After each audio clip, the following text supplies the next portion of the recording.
Greetings, one and all, to part 3 of our comic book mini-series. Today, we're talking about a guy with an interesting diet. The Devourer of Worlds, Galactus.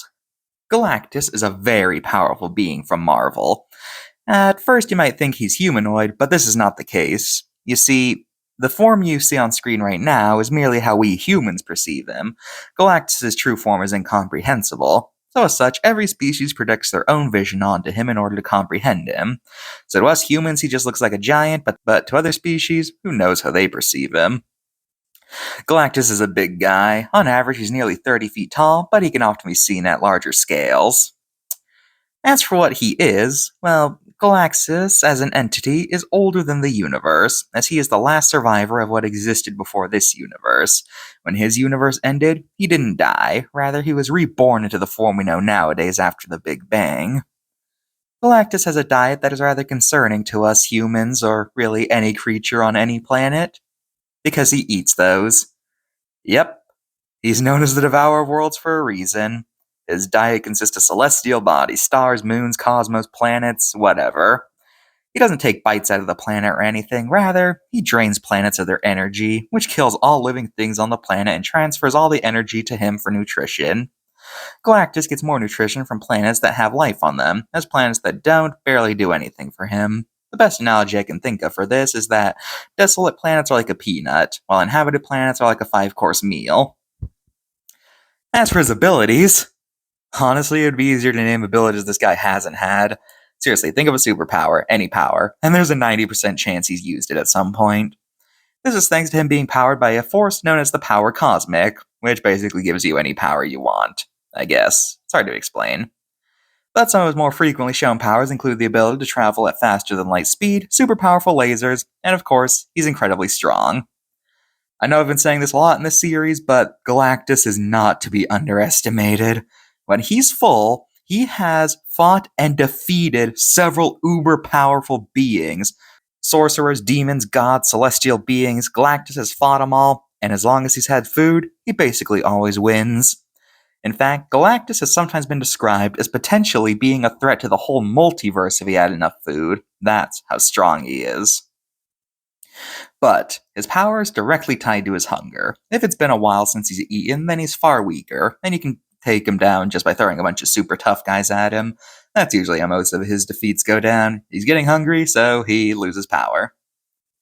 Galactus needs to eat plants to live, but it should be noted that it's not personal. He's not eating plants just because he has some deep-seated hatred for life and wants it all to go extinct, and doesn't have any sort of grand plan for the energy he absorbs. No, he just needs food. Because of that, he's more like a force in nature than an actual villain. He may cause lots of death, but to him, it's no more personal than eating a chicken nugget. Plus, it's been established that he's a necessary part of existence, and that if he were to ever die, then something far worse than him would be released into the universe. So, necessary evil and all that. Looking for plants to eat is a tall order, so to help him out, Galactus has employed the help of what are known as heralds to scout out planets for him to devour. The most famous of these is the Silver Surfer. Hailing from the planet Zenla, Norrin Rad was an astronomer who lived a pretty peaceful and happy life. But one day, Galactus came to his world. In order to save it, Norrin struck a deal with Galactus, where if he spared his planet, he would help the Devourer find other planets to eat. Galactus agreed and gifted Norrin with a fraction of his power, creating the Silver Surfer. Now gifted with the ability to travel faster than the speed of light, Norrin traveled the galaxy looking for planets to feed his master. This goes on for a while until one day he comes across Earth, where upon meeting its heroes, he becomes touched by how noble they are, and as such he rebels against his master and drives him from the planet. But as punishment for betraying him, Galactus creates a force field around the planet that only affects Norrin, ensuring he can never leave. And while he eventually found a way to pierce it long enough to escape, he finds that Galactus went back on his deal and drained his homeworld. But there's a happy ending as he was able to restore it, and soon down the line, Galactus lifts his banishment, so now he can leave whenever. The Surfer's powers include super speed as mentioned, the lack of a need to eat or breathe, very high durability. I mean, this guy has been to stars and black holes and has been just fine. And as for his offensive capabilities, he's able to manipulate energy into either blasts that are super powerful, or he can even make black holes if he wants to. Both Galactus and the Surfer first appeared in Fantastic Four number 48, part of an arc known as the Galactus Trilogy, where, well, I basically just summarized it when I was summarizing Silver Surfer. He comes to Earth to warn everyone about Galactus, but then he gets redeemed and then drives him away, and then Galactus banishes him. Yeah. Alright, time for adaptations. Silver Surfer got his own cartoon in the late 90s, which, as I mentioned before, contains the first animated appearance of Thanos. And of course, Galactus was in the show, where notably he was rendered in CGI despite this being a 2D show, probably to make him look more alien or threatening. But before this, they both appeared in the 60s and 90s Fantastic Four cartoons. Silver Surfer got his own video game on the NES. This game's not considered very good, though. It's one of those one-hit death games, and basically everything kills you. Galactus was the final boss in LEGO's Marvel Superheroes, and both him and Surfer are playable in that game, but they didn't make it back for the sequels for reasons I'll explain later. Galactus was the final boss on Marvel vs. Capcom 3, and while Silver Surfer isn't playable, he makes a cameo in one of the endings. Galactus was in Fortnite, and both characters made their big screen debut in Fantastic Four: Rise of the Silver Surfer.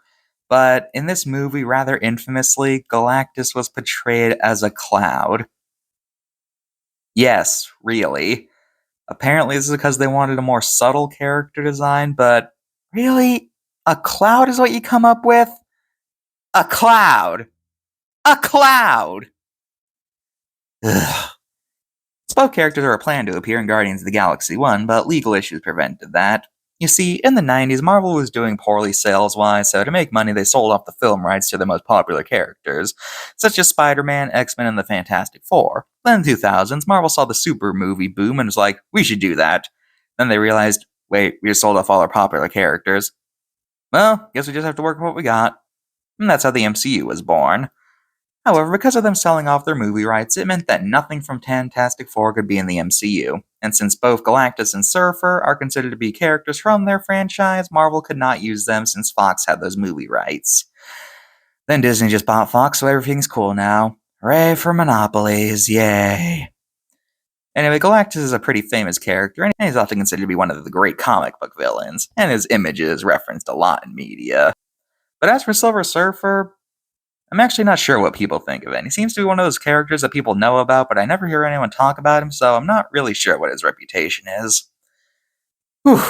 Okay, I think we need a break from these big bad cosmic entities. How about we stick close to Earth?